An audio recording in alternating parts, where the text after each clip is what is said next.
আজ এই মুহূর্তে চলছে ঘাটাল টাউন হলে প্রশাসনিক সভায় আগাম বন্যার মোকাবিলায় কি ব্যবস্থার পরিকাঠামো ও তার রূপায়ণ বিষয়ক একটি প্রস্তুতি সভা। উপস্থিত আছেন জেলা শাসক খুরশিদ আলী কাদেরী, দুই বিধায়ক চন্দ্রকোনা ও দাসপুরের অরূপ ধারা ও মমতা ভূঁইয়া, জেলা সভাধিপতি প্রতিভা মাইতি, জলসেচ দপ্তরের আধিকারিক, জেলা পরিষদ সদস্য আশিস হুদাইত ও বিভিন্ন ব্লকের বিডিও, সভাপতি, অঞ্চল প্রধান ও অন্যান্য জনপ্রতিনিধি এবং আধিকারিকগণ।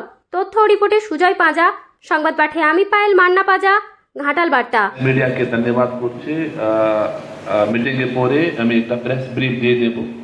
তো এখন আপনাকে আমি রিকোয়েস্ট করছি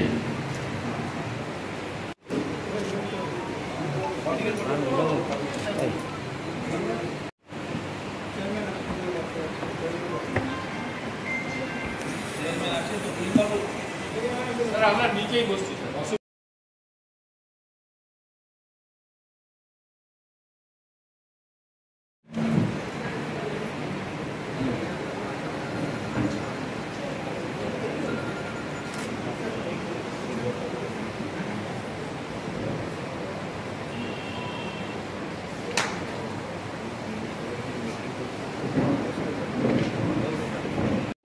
দিয়ে দিন, তারপর লাইন ডিপার্টমেন্ট আমাকে উঠে